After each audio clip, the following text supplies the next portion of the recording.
But but you. Yeah, me. Where were you last night, Robert? I took a trip. Da-da.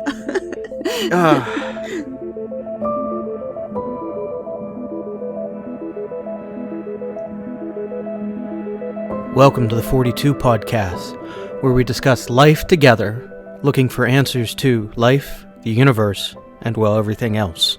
Here are your hosts, Rob and Lindsey. Guess what? Chicken butt. It's my birthday. What? Yeah. What? Are you... Ha! Seriously? I surprised you with my birthday. You did? I gotta write that down. It's my birthday. Well, happy birthday. Thanks. If you had told me, I would have printed something and sent it. Oh, Jeez. it's okay. I'm 35. Do you feel old? Yeah. Really? Yeah. Ugh, whatever. Yeah. I'm 37. Melinda hit the birthday that we don't talk about while we were in Disney. Yep. Which, you know, her testimony to that is, if you have to turn that age, Disney's a pretty good place to do it. Yeah. Yeah, I'd say. We went to Primetime Cafe in Disney to celebrate her birthday. Mm-hmm. That was really cool because, one, the servers give you, like, a little bit of attitude. Just a hair. Like, we don't want to be doing this? No, like elbows off the table, young man, right now. Meanwhile, I'm older than our server. You know, put those walkie-talkie boxes away. None of that at the table. Like, going to grandma's house 40 years ago kind of thing. That's cute, I think. I'm not sure really if I would was. like that. Maybe. Oh, it was fun. Like, you Cool. can find videos online where, you know, a guy like my age didn't clear his plate. So the server says, okay, it's choo-choo time. And he starts, you know, getting everyone in the restaurant involved. And he gets a big scoop off of the guy's plate. And he's like, okay, open up. Here comes the choo-choo. Nope. I love it. That's cute. I wouldn't like that I was surly right back. I would be afraid that they would call me out. You know when pastors get really overexcited and they're starting to come down in the audience, or whatever you call it, and they're getting wild and they're talking to people. I'm always, I get this yucky feeling in my stomach. Please do not notice me. Don't look at me, don't look at me, don't look at me. You looked at me! Yeah, I will run away to the bathroom until he settles down. Did the pastor calm down yet? My mom's church is a little like that. Oh, yeah. Yeah. Well, but on vacation, I think that's something fun. Like, there's another restaurant down there. I can't remember what it was, but there was a viral video that went around where a family went to celebrate one of their family members' birthdays, and right there at the end, when they're bringing out the cupcake and getting ready to sing happy birthday, someone let it slip that it's not actually her birthday. Her birthday is the next day. And this is what's great. Again, the servers are surly with you, and the server goes, wait, what? Stops everything. Says, no, you don't get a cupcake. Eats the cupcake in front of her and everyone else, making, you know, this is not her birthday. Eats the cupcake. That's pretty funny. That'd be comedic, as long as it wasn't happening to you. Well, even if it was happening to me, I think that would be hilarious. I'd crack up. But they sent her home with a nice cupcake in a box with very specific instructions. Do not eat until tomorrow. You have to wait until 12:01 tonight. Yeah. So, you know, that's fun. Stuff like that I think is neat. That's fun. Isn't it? Texas Roadhouse, they bring out a saddle for you to sit on, and you have to sit on the saddle, and everyone sings happy birthday to you. If you hate me, do that to me on my birthday. Yeah, so my parents came up for mine and took us out to dinner, and they're like, hey, we're going to do this. My mother hates when it happens to her, but they got the the servers to do the happy birthday stuff, and yeah, such is life. Mm-hmm. But happy birthday. Would you like me to sing happy birthday? No, thank you. I do a pretty good Marilyn Monroe voice.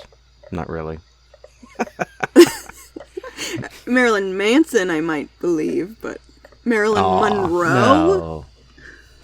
Happy birthday, Mr. President. You just got to get the breathiness in there. Boy. Well, happy birthday. Thank you. Your husband's is coming up soon, too, isn't it? Mm-hmm. His is the 27th. And... Oh, man, really? Yeah. So, we're going to be celebrating both of our birthdays at camp this week.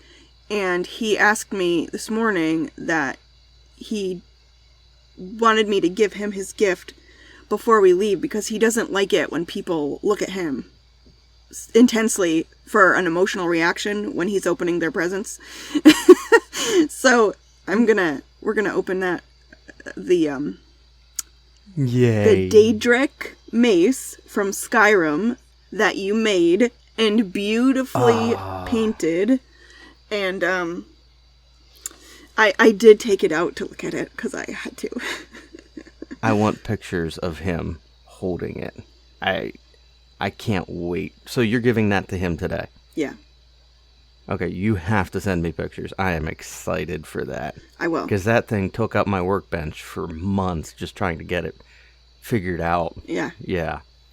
Yeah. Oh my gosh, I am excited for that. I can't wait for him to see it. And I love the detail with the little skull at the bottom and the leather rope, leather strap you strapped around there. That's great detail. Great job. Well, see, that's what I love about printing, especially with stuff like that, where you got to give it a real feel.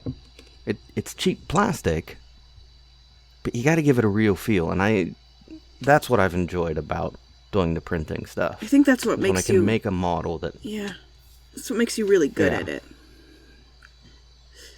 Well, I've got parts for lightsabers coming together again. There was no sound coming out of your lips just then. What? Oh, okay. I've got parts for the lightsabers coming together again. I'm still recording. Can you hear me? Hold on. Make sure it's...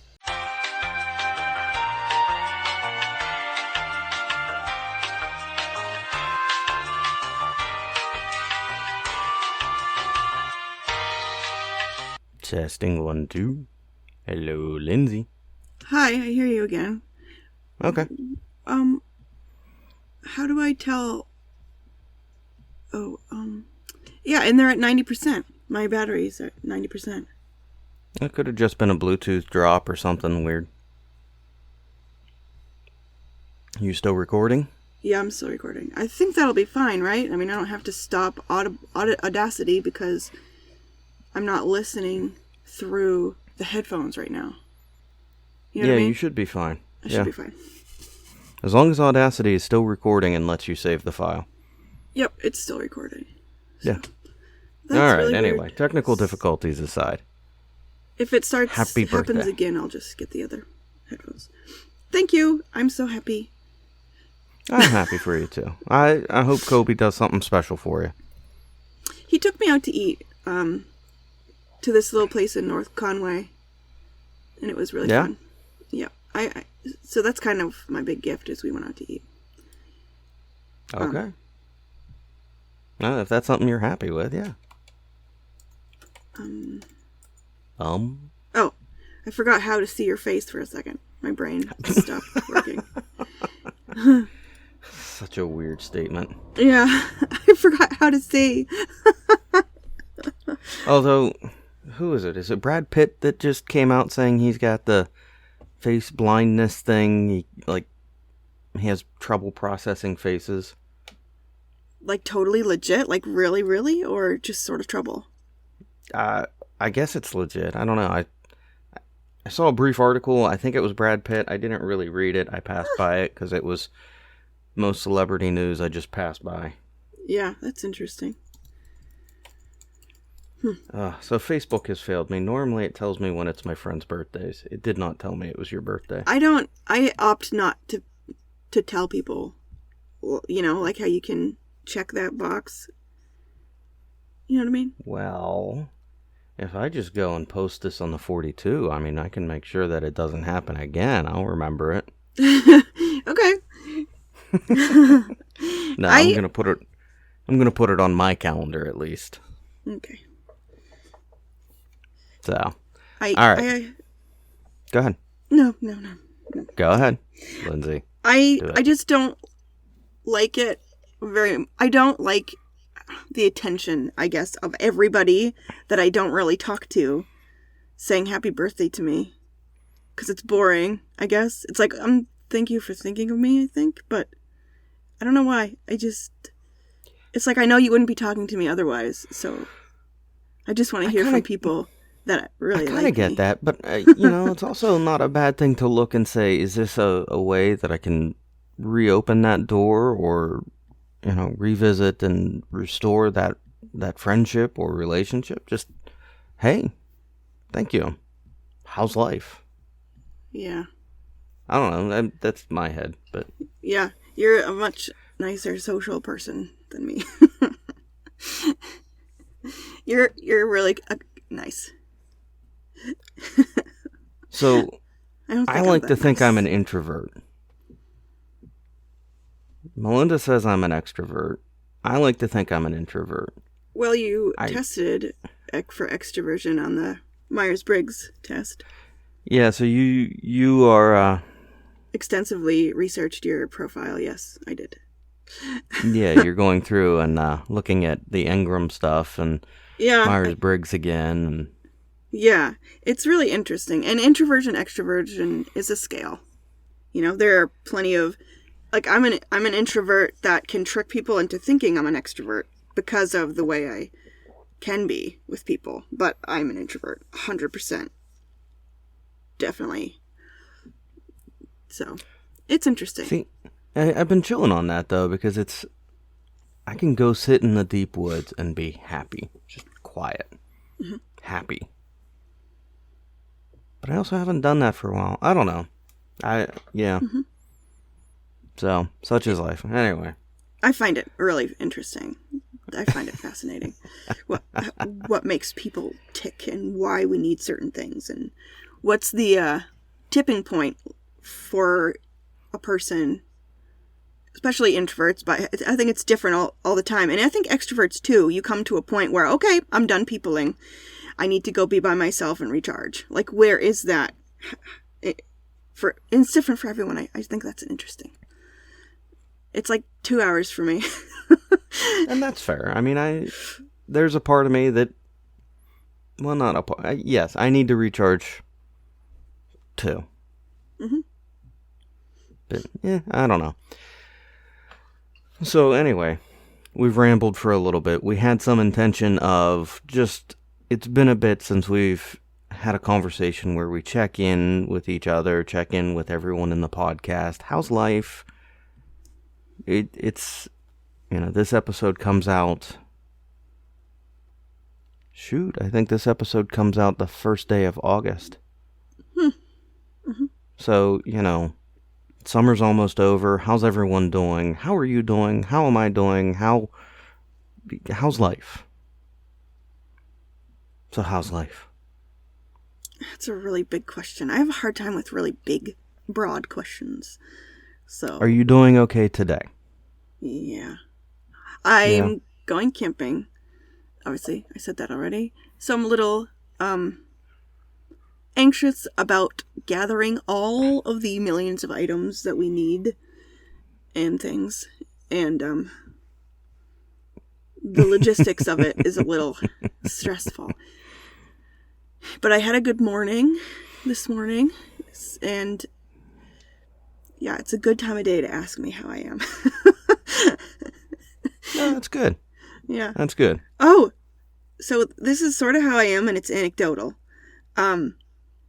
So because it's been really, really hot here, like 90, 95-ish, for all week. It's been very hot. And our fridge pooped the bed. Ah. And it was sort of a slow death. Like I thought that Miles was going in the fridge and turning the fridge down. So everybody sort of thought that was happening, and then turning the fridge back on. But no, it was slowly dying. So I was giving my kids not good milk for a day there, and yeah, I feel bad for them. But we figured it out, and it was a really old fridge. We went and got a brand new fridge, and Colby and I, by ourselves, got that fridge into the house through very narrow farmhouse doorways, and with not having much to hold on to, and being super slippery from sweat, like dripping sweat. It was a phenomenal, terrible experience. Hey, you did it. We did it, and now it's in, and it is beautiful. It's a nice fridge. So, good. Now the only appliance thingy we have left to replace is our boiler, our water boiler heater thing. That's scary. That thing is scary. Yeah, they can be. I don't know. Ugh. So every once in a while we smell gas, and you got to go and check and see if the light's on, and do like a relight the thing, and it's like, oh my god. But that's the next thing we have to get at some point. Spend more money. But yeah, well, yeah. Darned if you do, darned if you don't. Mm-hmm. But. So, but you. Yeah, me. You had. Where were you last night, Robert? I took a trip. Da-da. Yeah, I literally tripped walking out the front door, and fell and banged my knee. Like, I thought I was going to be okay, because it was, no, it's just a scrape, and, the kids have been down at Grandma and Grandpa's, so Melinda and I were going to take the chance, and there's a pick-your-own-flower garden spot with a field of sunflowers and a whole nother field of all these other cultivated flowers, and it was just a beautiful little spot. We were going to go there, have a nice date.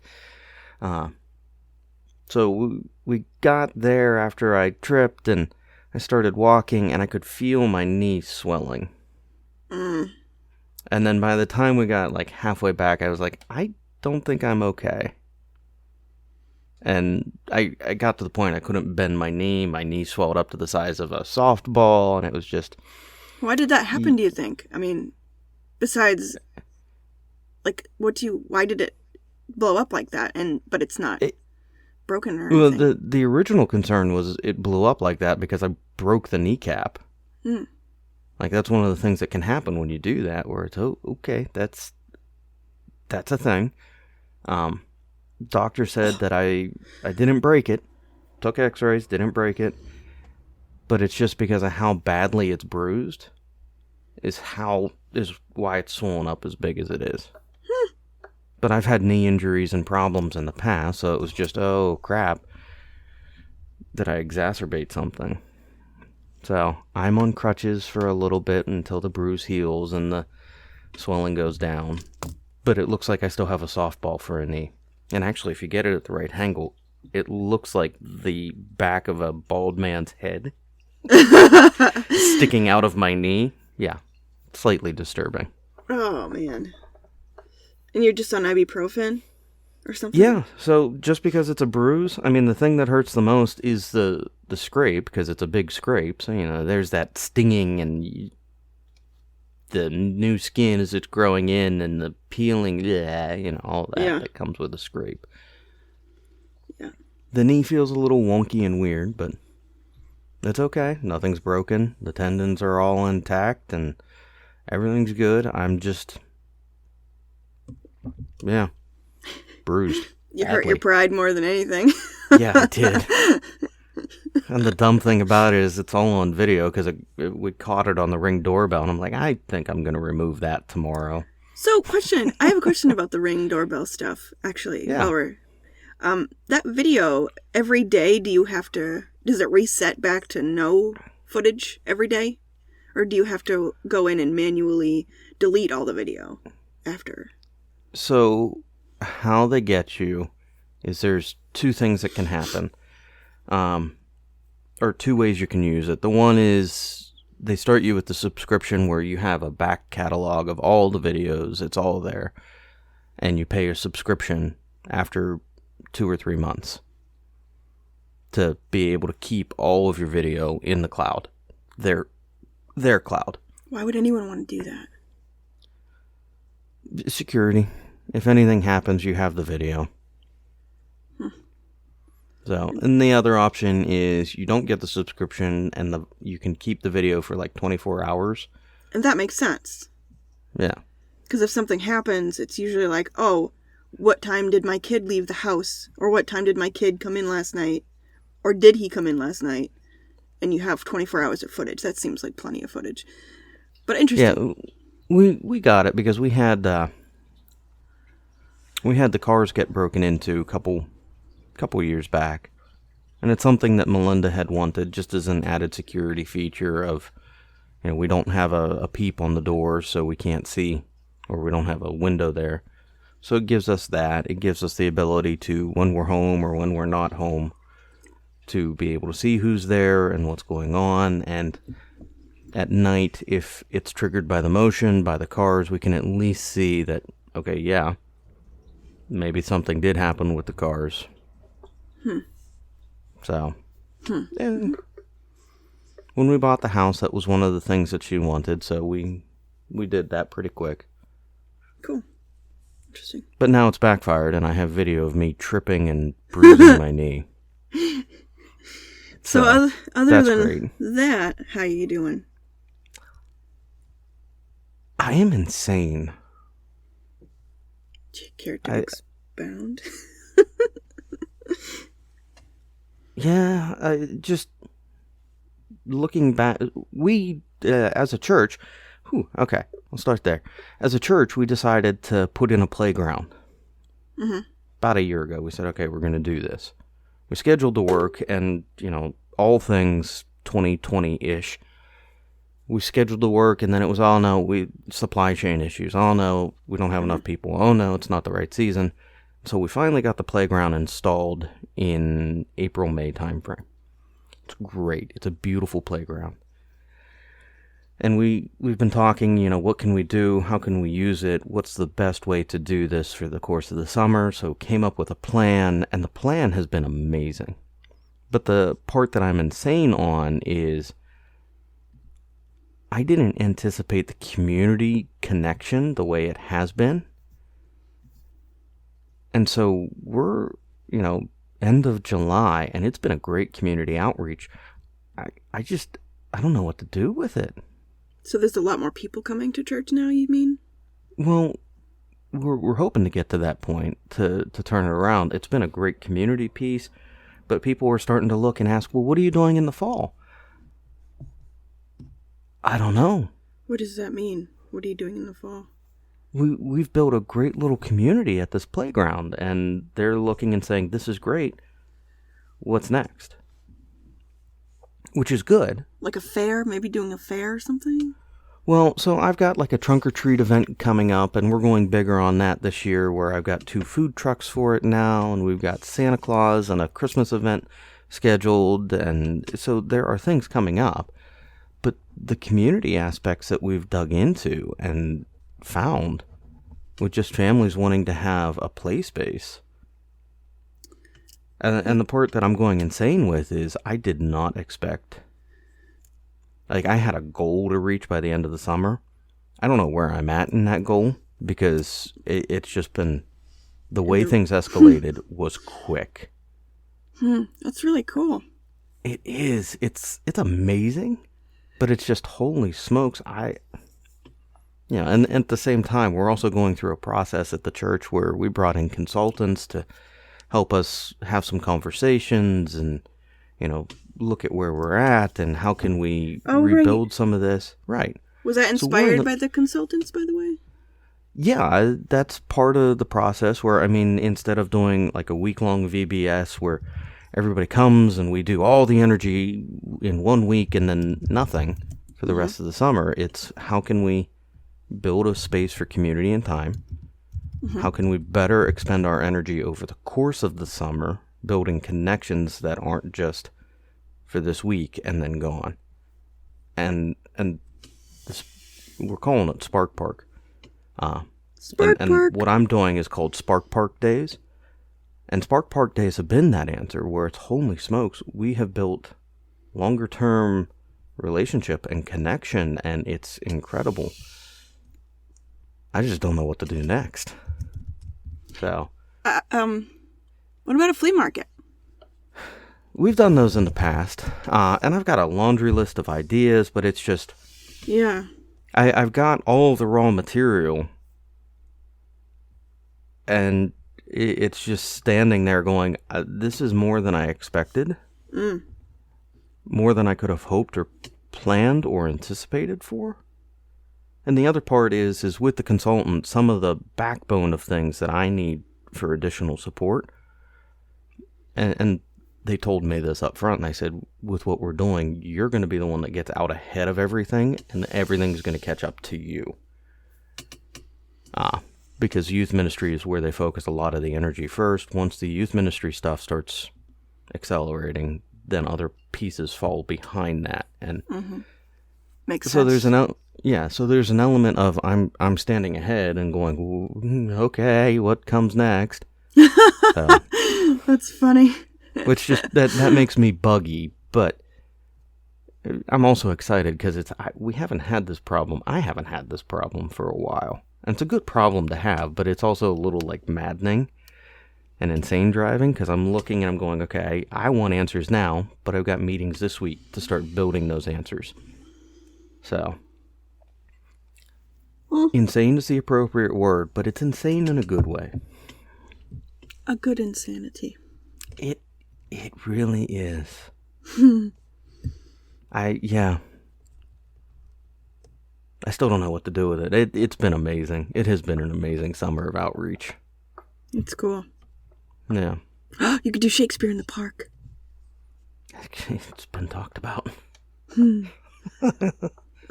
Well, we're doing an event this week that's going to be pretty cool, and we're bringing her on soon. She's called Crazy Book Lady. Oh yes, right. Yeah. Okay. Yeah. So she goes to events around the community and just gives out books for free. Oh, MG. She shows up with a table and a crap ton of boxes and sets up and is like, "Hey, free books." So That's really cool. What kind of books? Like, what kind of books would she have? That's interesting. Books. All kinds. She gets people she has people who are backing and supporting her who are like, yeah, I'll donate books. And so they donate all kinds of books. She reads a lot. We're doing a book club with my teenagers this summer. And we're reading The Girl in the Blue Coat. It's about the Dutch resistance in Nazi-occupied Europe. Okay. And it's a great book. It was her recommendation. The kids have been loving it. Every parent who has read it has been like, oh my gosh, this is a great book. And, Melinda read it. And I'm reading it at the pace with the kids. So I'm reading only 5 chapters a week. She got tired of waiting, read ahead. And I know there's like this big oh no aha moment in the book. And she's like, oh my gosh. Yeah, so, that's been neat with all the interactions from that. But yes, Crazy Book Lady, she's coming to Spark Park and she's going to hang with them for an hour and give away books. And it's a neat little community event. Yeah, I've got all kinds of goofy stuff coming up soon. So, does the Crazy Book Lady have a social media or YouTube or anything? She does. I don't know what it is off the top of my head, and we'll promote that when we have her on. Becky. I would like to spy on her before I meet her, if I can. Oh, okay. I will have to find it. I'll have to find it and send it to you. Okay. But yes, she is neat. Well, and what she does is neat. So, and she does like a, can you read 10 books in the summer on a community page and things like that. She's also an educator. And some of the stuff that she does as an educator give me hope. Because she does some really amazing things with the school that she's at to support and just love on students, regardless of what's going on with them. That's cool. Yeah, it is. So we'll talk with her. You'll love her. You really will. I'll be a third wheel in that conversation because you'll be able to just go off on books. Cool. Yeah. But okay. Speaking of books. Yes.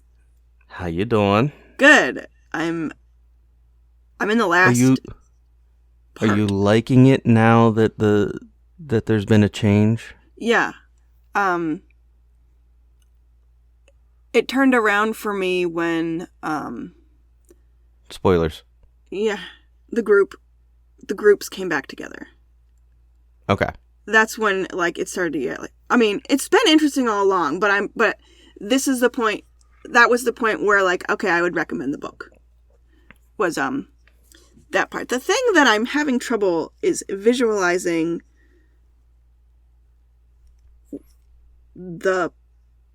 what's happening with this 5,000 years later thing. Because at first it really wasn't clear. I'm reading an ebook and they had a picture, but it was kind of hard to understand what it was saying. So I've looked it up on Google. I've tried to find YouTube videos about it so Which part? the Earth is New Earth, and they've built rings around the Earth. Mm-hmm. Okay. Because I didn't get that for a while. I thought that the person who was waking up in that chapter, the first bit of that, was on a ring. So it was hard. I thought they were on a ring looking at the other half of the ring. They're on a ring station around the Earth. So yeah, what they did is they've created a giant ring, and there are cities. One ring? Yeah, one ring. To rule them Wrong book. One ring around the Earth. And Right. There's the thing I really can't picture is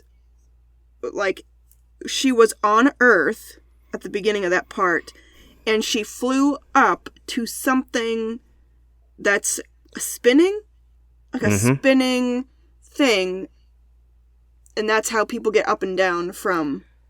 So it's kind of a trick, and there's some physics behind it where they've created an object in the book that there is a top and a bottom. Yeah. And the masses are fairly similar. And so what happens is in that spinning, you're not losing too much in the drag that is the atmosphere and then the chunk that's up in space. So you can spin that. Kind of negates itself or something? A little. I mean, it requires less energy to keep something like that in orbit. And in theory, we could do this to, have Earth orbit, what's the word I'm looking for? A cheaper Earth orbit or low Earth orbit, and gateways. So is there something in between, like a station in between the two objects? Nope. It's just a line from one to the other, and do you travel up the line, or you're in a station? You're in a station that swings down into the atmosphere, you load onto it, and then it just rotates up as the other piece rotates down. So it's just spinning like it's walking in the atmosphere, one leg after the other. Yeah. And so in something like that, I mean, if you're only needing to lift one side when it reaches its highest point to maintain apogee. Apogee.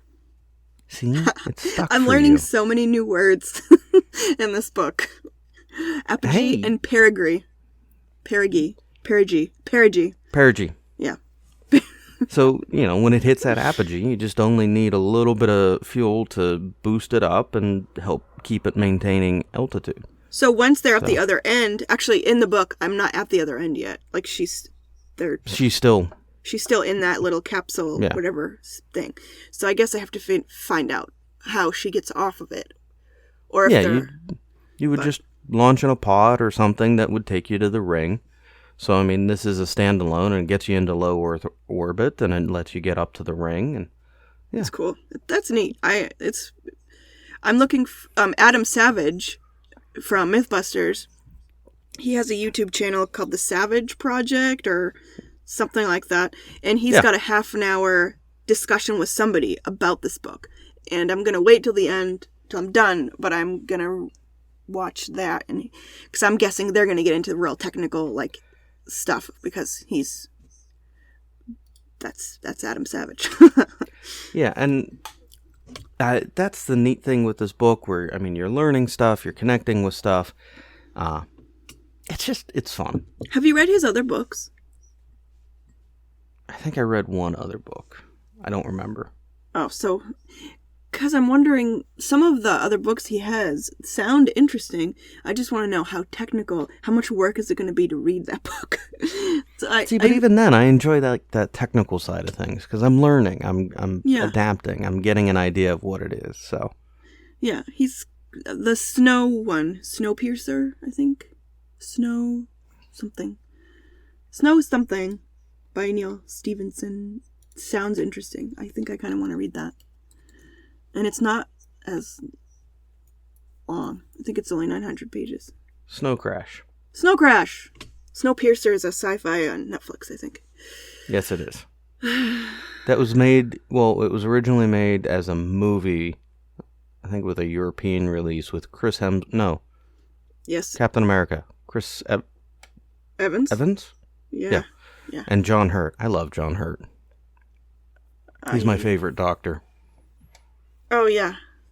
Yeah. Sorry, geek moment. He's the War Doctor. Okay. But there's also another thing coming up that you're excited about that we can talk about for a minute. There is? Yeah. I'm blanking. $1 billion project? $1 billion project. One ring to rule them all. Oh, yeah. Yeah, okay, sorry. Right. I was thinking podcast. Yes. Okay, so, yes. I saw a trailer today from Lord of the Rings, The Rings of Power. That's what it's called. So, it looks beautiful. It looks like it's going to be really cool. But in conversations with a friend of mine, actually Phil. Remember Phil? Yeah. You on the show. His concern is that they're going to Game of Thrones, Lord of the Rings. Oh, absolutely. And so I don't mind the violence, but I don't want, I want it to be something maybe we can all watch. So I did some research. Go ahead. I'll say this. If they Game of Thrones it as in, hey, boobies everywhere. Yeah, I'm going to have an issue. Yeah, gratuitous things. That's not Lord of the Rings. No, it's not Lord of the Rings. So, I think, I don't think they're going to, and I have a couple reasons. One of them being the popularity of Star Wars. Star Wars is so good, and the shows are so good because they're mostly family-friendly. There's no swearing, hardly any swearing. There's no gratuitous violence, and there's never sex, ever. I don't think I've read a single book that was, came out and said, or had, a sex scene. Anyway, so look, that's why I think... So hold on. The closest Star Wars ever got was Episode 2. With Padme and Anakin and some of the outfits that they put Padme in. I forgot about that. Okay, true. I forgot about that. Yeah. They're in bed. That's the closest they ever got. No, not, that was Episode 3. But they're sleeping. They are sleeping, though, right? They're not They doing don't anything. show them in bed together. That's They not do. until episode 3, and they have... No, they don't. Yes, they do. He has a nightmare about his mom. Yeah, but they're not in bed together.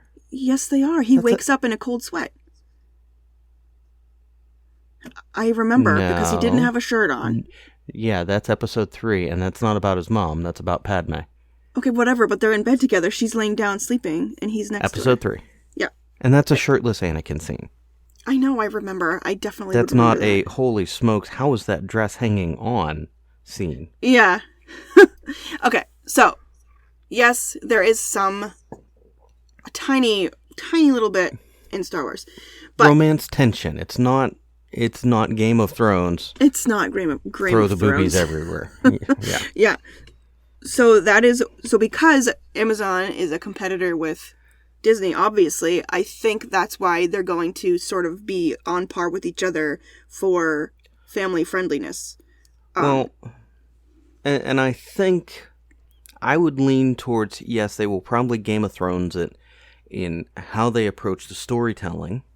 Because Game of Thrones did have good storytelling. And But they had to get you in yes. because Game of Thrones isn't as well known as Lord of the Rings. Yeah. And with Lord of the Rings, I think there would be a good group of the fandom that would be offended and angry at the cheapening of what is something that is rich and Yeah. beautiful storytelling. Because they're, from what I can tell, they're pulling from the Silmarillion for where they're at in this story, which is I'm excited for. Mm-hmm. Yeah. I'm really excited too. I'm very excited. Want to hear my second reason for why I don't think they're going to be gratuitous in their language or sex?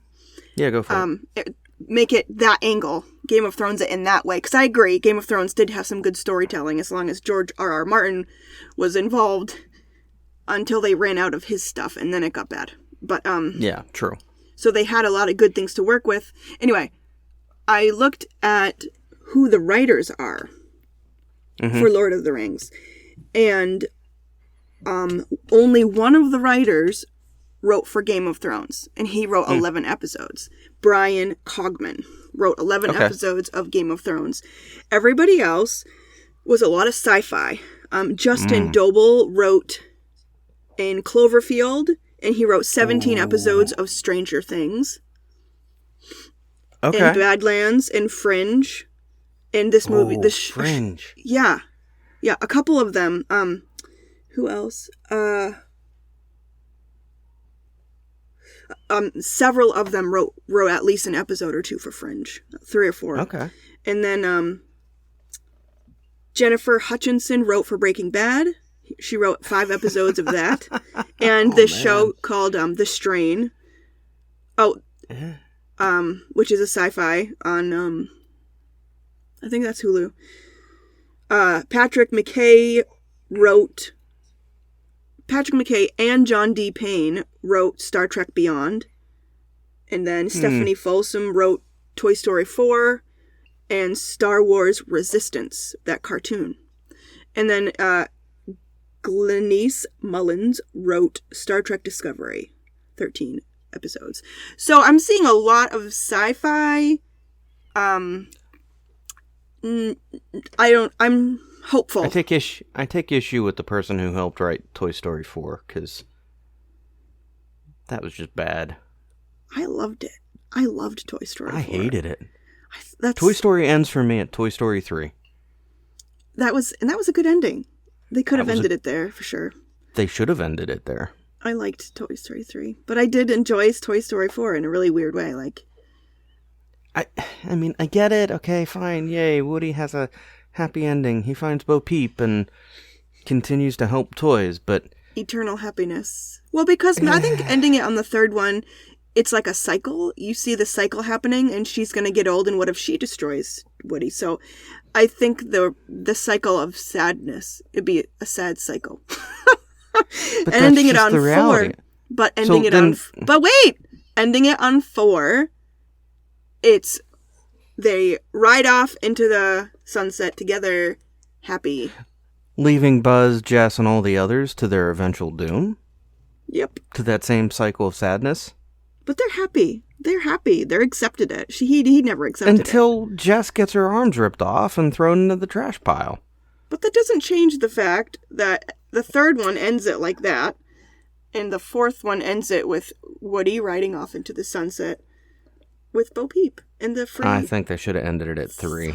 The 3 sheep. Mm-hmm. Billy Goat Gruff. Should have ended it at 3. Anyway, she wrote a whole movie. That's something. But I'm looking forward to it. So I just watched the preview this morning. It looks good. It looks well done. It doesn't look like we're just... Yes, they're throwing money at it, but they're throwing money at it to make a good thing, not just make a thing. So I have hope. Yeah, me too. I don't think they're going to over-sexualize it. I don't think they're going to cheapen it. I think they know that they've got a good fan base that will respond and react and interact. And I think to honor the other movies, you have to keep the same code. Like, there's a code. There's no sex in the other ones. There's barely romance in the other ones. And if there is, it's very... fleeting. Yeah. Like, you blink and you miss it. So... I think to honor the rest of it, they need to keep the same tone. And if they don't, I think they will be in big trouble. Right, I don't disagree. Yeah. So, it'll be good. I'm looking forward to it. So. Me too. I have faith. Yep. But, alright, I'm going to start reading Leviathan Wakes. Where are you at in that? I can't read the sequel until I'm done Seveneves, for sure. Okay. And I'm kind of getting... I want to read Caliban's Wake, but I'm also sort of getting into like a horror kick with Stephen King again. I'm kind of reading more horror. No. Trust me. What? Don't give up on it just yet. Okay. It will bring the horror. Yeah, like actually, you've only just... Right. The existential crisis horrors are coming. Okay. Like there's great sci-fi, but the proto-molecule is only just beginning. Okay, I'll buy the second one today, because it's on my Kindle. Okay. Yeah, trust me, it will be worth it. Yeah. And it will bring in the existential that you need. So can people jump into this without having read the first one? No. Gosh, no. Don't do that. Okay, Big don't do no, that. No. Read Leviathan Wakes first. Do not be like, oh, I'll just jump in. No. You got to read the first one. Okay. Yeah. I've noticed. Well, a lot of the books we both like are darker sci-fi. We both really like that. I was just thinking, I wonder if that's getting tiring for people. If we should do something off genre. But, so... Well, you have the next book club pick, so I mean, what do you want? Well, I've kind of... One of the ones is nonfiction. One of the options is nonfiction. Well, no, wait. To be fair, the last book club pick I did was Jesus and John Wayne. Yeah. And that one went so well. Yeah. But, yeah, we definitely have been all sci-fi. No, not all, go ahead, but we sorry. definitely trend that way. Yes. We trend towards the upsetting. Well, we are just deeply disturbed people who now have a podcast. Okay. But have you ever heard of the Under the Banner of Heaven by John Krakenow, I think his name is? It's he wrote Into the Wild and Into Thin Air. It's a true crime story. And there's a show on Hulu too. So it could be interesting to read that for our book club book and watch the show and sort of compare or talk about that. Andrew Garfield's in the show. Yeah. Okay, so yeah, that would be interesting. Okay, let's do that. We'll do that for mine pick. Well, you Well, you still have time to decide. I will. I mean, I'm coming across... I don't really know what to read for fiction. I have so many choices. I'm thinking of a Margaret Atwood book, too, called Oryx and Crate, or Oryx and Crake or something. And that's a futuristic dystopia apocalyptic. It's not dystopia. I think it's more apocalyptic, post-apocalyptic. And I am interested. I've read a couple chapters just to see how I liked it, and it's interesting. I want to see where they're going with it, where she's going with it. Because she tends to be pretty critical. Like, she tends to have a societal critique to give. And she's got a lot of other fiction, too, that is pretty interesting. Yeah. Maybe we'll go super classic and do, like, H.P. Lovecraft or something. I don't know. Oh, my gosh. Sorry. I never read Lovecraft until a couple years ago. Oh, you've read a lot of him? I've read a few of them now. But the Call of Cthulhu, oh my gosh, was that? There are a few that he wrote that, like, I can see why Stephen King pulls from him and is inspired by, and yeah, because he doesn't. It's not like a cheap scare. It's always deep and disturbing scare. Like that cold feeling in the pit of your stomach scare. Not even that. Like, it's possible. Like, my issue with Seveneves is they start you in the book, spoilers, with what happens. The moon just goes boop, and that's it. No explanation. No answer. It just happens. Yep. And that disturbs me. That hits me because I'll look at the moon and, you double-crossing traitorous pain. Mm-hmm. And it's stuff like that Lovecraft does, where it's just, this is the way the world is. And it's terrifying. And it could be you. So, yes, we could do Lovecraft. That would be interesting.